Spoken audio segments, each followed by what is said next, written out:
Alright, ladies and gentlemen, Baron here. So, to sum it up concisely, the War Thunder tank damage models will be very intricately detailed.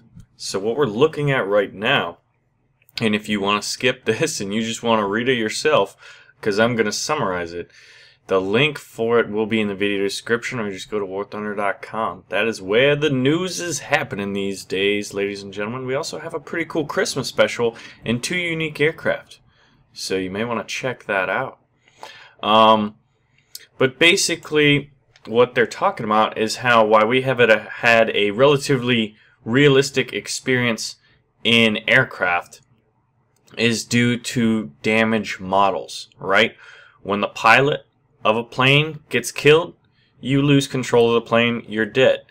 If the plane's critical components are damaged to a point where you can't operate the plane, your plane's dead. You know, and in terms of gameplay dynamics, like that basically decides whether or not you can continue fighting or whether you're down and out. So for tanks, it's not really different in principle. However, the intricacy of the components and crew are greater.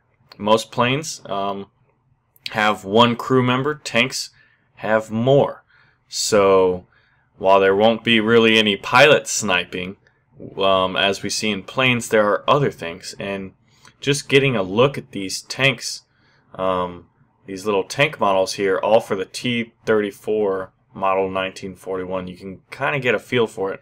So these first 4 images it's showing the collision model, and basically red is stuff that is just superficial, decorative objects as they call it, and then on the right there, top right, it's the collision model.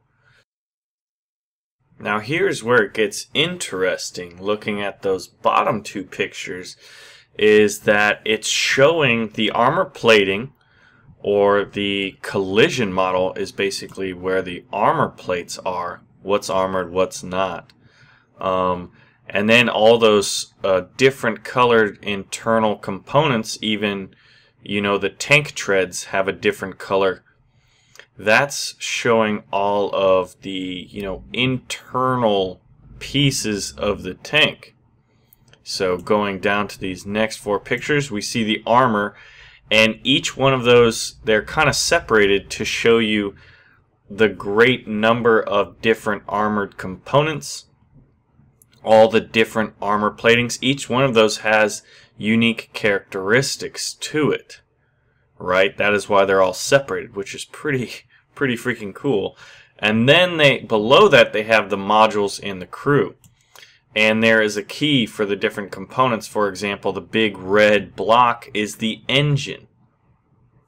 And then all those little blue squares are fuel and oil tanks. So those are all the areas that could be penetrated where you'd have, you know, fuel's damaged. There could be fuel fires, things like that. Loss of oil, so engine could overheat. And then, like, those dark green components are gun components. The light green, the turret ring right there, and the rotation gear, because you can see a nice little, almost rectangular shape attached to the turret ring, and that's more than likely the rotation gear. The orange pieces are observation devices. Pink is ammo racks. The purple in the back behind the engine block is the transmission and the gears. There's just a lot of components to this, and we didn't even cover it. Those white squares are where the crew is. So in this T-34 1941, you can see the 2 in the front are likely the driver and the radio operator, and the 2 in the turret ring are likely the commander and the firing, you know, crew member. Because in a 2-man turret, the commander also serves as the loader. In larger turrets, most tanks seem to do better with a 3-man turret. So here you can see a 2-man turret. Pretty cool. But basically, and now we have a nice image of a KV-1 with its track destroyed. But basically, to summarize it, they're saying that currently tanks can be destroyed in a number of ways. The first of which is the ammo rack is destroyed. The second of which is fuel tank is destroyed. Third is engines destroyed. And then there's also other ways. If you eliminate all the crew, or if you basically eliminate the engine and transmission. So, and then, you know, I guess lesser ways of damaging and affecting the tank. All the different components that affect, you know, reduced effectiveness are the engine, the transmission, the train drive, gun elevation mechanism, the woundedness of the gunner, the loader, or the driver. So all of these can be affected. It's just really exciting stuff. I was surprised, honestly, to see how detailed these damage models are. So now I'm getting a much better picture on why these tanks have been delayed to this point, or rather why so much work has gone into them.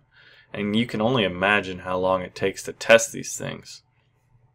So at the end of it, they're talking about the different improvements that they're making to the damage model component of tanks. Crew damage models improvements, weapons damage model improvements. There's tank machine guns is what they're working on, something I'm very excited about. Tank fire extinguishers are being implemented. Armor protection modifiers, depending on its type. You know, depending on whether the steel is rolled or cast. And then medium or high hardness of the materials. There's all kinds of different things. Structural differences in shell types, caps, shapes, etc. Corresponding differences in ricochet angles, ballistics, and normalization. Needless to say, summarizing it all up, and you can see the intricacies here once again. These tanks are going to be incredibly detailed. Incredibly detailed. There are a vast number of components.